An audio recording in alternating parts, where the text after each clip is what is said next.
welcome to Geek Girl TV. I'm your Geek Girl host, Eve Park, the girl who's not feeling too well this week. But that won't stop episode number 5 of Geek Girl TV. So let's get this show on the road. Literally. Because last weekend, Geek Girl TV went to Majesticon. Geek Girl Lael and I talked to some people that you just have to meet. Starting with the appropriately dressed Queen of Collectibles, a true inspiration to geek girls everywhere, the woman behind Majesticon, who's been organizing conventions in Colorado for over 16 years, the one, the only, the fabulous Dana Cain. I'm Dana Cain. I'm the queen. According to Westward, I'm the collectibles queen. According to Colorado Homes and Lifestyles, I'm the queen of collectibles, so I guess that's me. It's like I'm Geek Girl. I mean, I was at a science fiction convention before I came to this convention, okay? I used to run science fiction conventions. That's how I got into this stuff, was through science fiction conventions. Always been a geek, a diehard geek. I've been a geek I think, since before you were born, you know? And so I guess you can be Geek Girl if I can be Geek Woman. How's that? Queen Geek. Okay, I'm Queen Geek. That's it. When I was working for my college paper, I went out to interview the people running the Star Trek convention in New Orleans. And during the interview, I joined the committee. During the interview, I'd never heard of a Star Trek convention before. I joined the committee. In your experience, what is it like being a geek girl? Oh, it's great. It's great. I mean, I went out to a Godzilla convention a few years ago, and obviously I was the only girl there, and it's kind of neat. You feel kind of special, you know, because it's like you really are sort of in a guy's environment. I like it. I've always been that way. My mom turned me on to monsters when I was really little. I've written a bunch of books on collecting monster toys and science fiction stuff. And I've always been a geek. I've always liked science.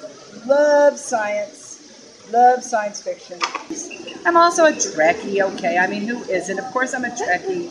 And, you know, I like pretty much all of them, except I never watched Enterprise. I run this show. These shows, there's 2 shows here today. We got comics over here. We got toys over on that side. Over 150 tables of stuff piled high. Things are going really, really, really good. Everybody's happy. We did bobbing for action figures. It's a big hit. We did the costume contest. Ton of fun. Everybody's making money, finding stuff, buying stuff. It's a great day. This is the Halloween version of the Super Show. Then, December 3rd, we do the holiday version of the Super Show. Same thing, toys over there, comics over there, except it's Christmas instead of Halloween. And then we do a spring show, which is going to be April 1st, April Fool's Day. So that should be a good one, too. I've run over 100 shows in Denver. So what do you do the rest of the year?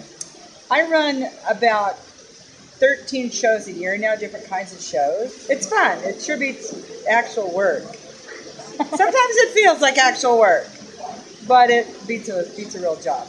And my website, so you can find out about all this stuff at danacain.com. DANACAIN.com. If I was a superhero, my name would be I guess today I would be Queen Woman, and my superpower would be running shows and not like totally falling apart. I mean, I put out about 1,000 fires before y'all even woke up this morning. Just try to remember that we're doing this for fun, and it's all about toys and comics, and how upset can you get, you know? So it all works. It always works. Long live the Queen! I'd like to thank Dana for being so cooperative, giving us press passes and taking the time to give us an interview. And if you're in Colorado, remember you can go to her webpage and find out about upcoming events. You might notice from the footage that there were a lot of people at Majesticon in their Halloween costumes. That's because anyone who came in costume received free admission.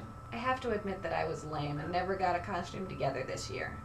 But we thought it would be frickin' hilarious to dress up the cat in a pink tutu while we passed out Halloween candy to the kids. It actually didn't end up to be as funny as we thought it would be. But speaking of Halloween, I have to mention Zay Frank's The Show 2 weeks in a row. Because Galacticast at galacticast.com made a hilarious episode called The Ducky Horror Picture Show, which was a spoof of Zay and Rocky Horror.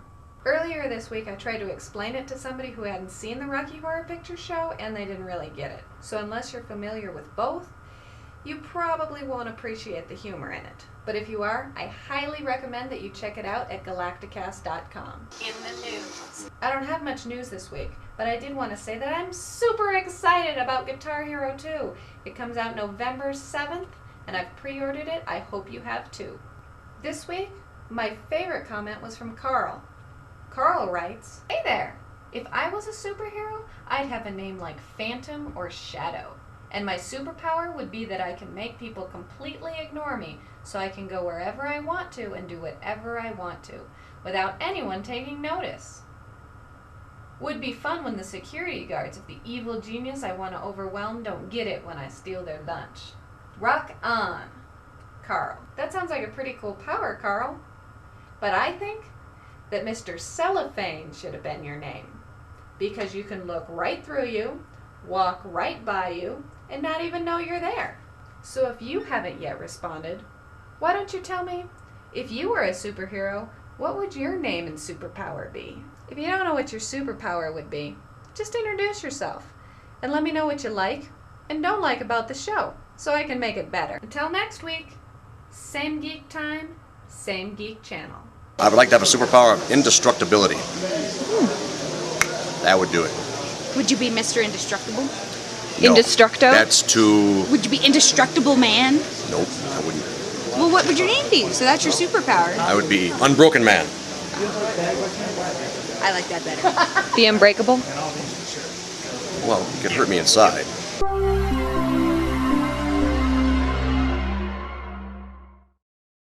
But that's too long. Unbreakable on the outside, chewy on the inside. I mean, that just doesn't work, you know.